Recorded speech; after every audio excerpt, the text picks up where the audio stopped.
Assalamualaikum warahmatullahi wabarakatuh. Kita sekarang di Pokdakan Mina Bodro Barokah. Ini sudah masuk ke DOC 10 hari. Dan alhamdulillah sampai dengan 10 hari benih kita sehat, tidak ada kematian. Nah, pada kesempatan kali ini di DOC 10 kita harus melakukan aplikasi mingguan untuk kolam kita ini. Nah, apa itu aplikasi mingguannya? Yaitu kita melakukan penambahan probiotik E4. Tujuannya apa? Karena dalam budidaya lele dengan konvensional maupun secara bioflok ada dua hal yang perlu kita perhatikan setelah penebaran benih, yaitu satu, tingkah laku ikannya, dan yang kedua adalah kualitas airnya. Nah, dari benihnya kita harus perhatikan bahwa benih itu selalu bergerak aktif. Apabila dia bergerak aktif, maka bisa dipastikan bahwa benihnya itu sehat. Kemudian yang kedua adalah masalah kualitas airnya. Kualitas airnya apabila dalam radius 2 atau 3 meter dari kolam ini sudah tercium aroma yang tidak sedap, maka itu sudah dapat dipastikan bahwa kualitas air kita sedang menurun. Hal ini bisa disebabkan karena yaitu satu, pada tebar kita terlalu berlebih. Pada tebar yang disarankan yaitu 200 hingga 400 ekor per meter kubik. Kemudian yang kedua adalah memberikan porsi makan, memberikan pakan ikan itu sesuai dengan feeding rasionya antara 2 sampai dengan 5%. Kemudian yang ketiga, apabila kita memberikan pakan tambahan berupa misalnya kayak jeroan ayam, itu akan menyebabkan kualitas air menjadi rusak dan air cenderung dapat lebih bau. Maka saran saya kita menggunakan pakan buatan atau pakan pabrikan supaya menghindari bau dari kolam. Nah, kita akan melakukan aplikasi mingguan pada kolam ini.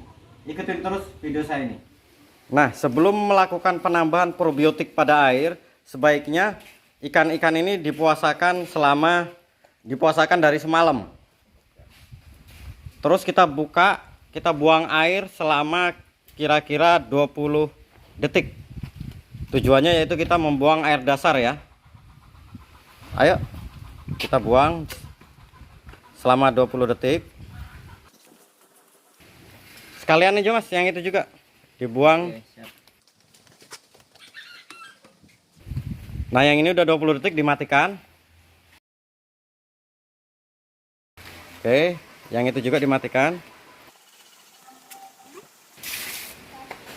Setelah 20 detik dibuang, tapi kalau apabila airnya bau bisa dibuang lebih lama atau diturunin air sebanyak 10 cm. Kalau 20 detik kira-kira turun hanya 3 cm air. Setelah dilakukan pembuangan air, kita tambah dulu airnya 10 cm. Kita naikkan airnya secara bertahap ya. Nah, kita sekarang lagi pengisian air. Kita tambah dari ketinggian normal itu sebanyak 10 cm. Karena ikannya juga udah besar-besar ini, jadi kita naikin 10 cm. Sambil menunggu naiknya air ini, kita siapin medianya.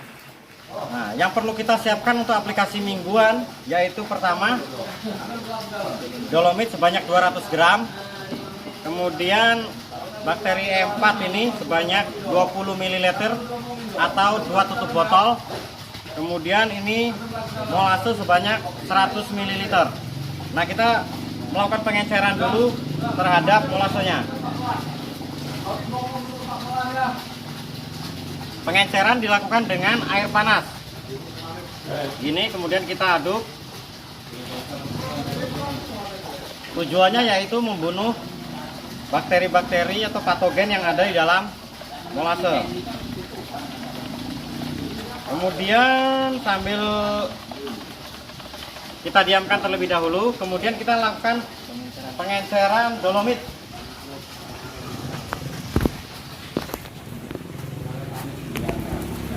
Dolomit dihancarkan dengan air bersih, kemudian tebarkan di kolam.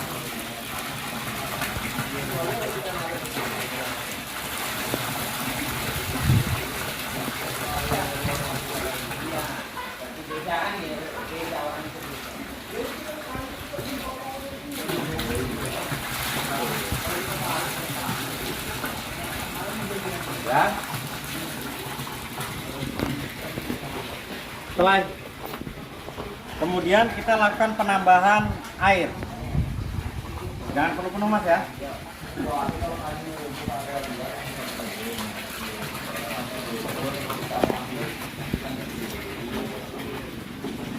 Kemudian E4 tadi ini dicampurkan ke dalam larutan molase. Kita aduk.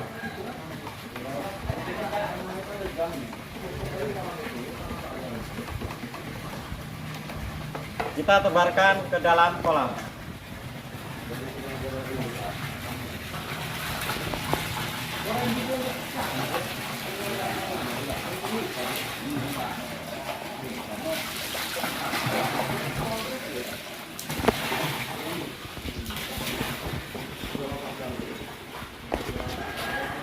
Nah, mengapa kita melakukan penambahan probiotik, dolomit, dan molase ke dalam kolam?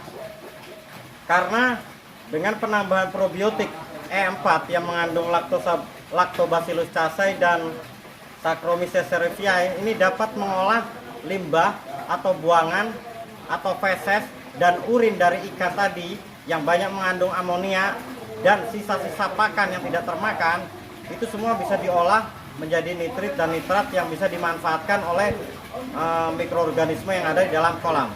Tujuannya yaitu menjaga kualitas air kita supaya air budidaya kolam kita tidak bau.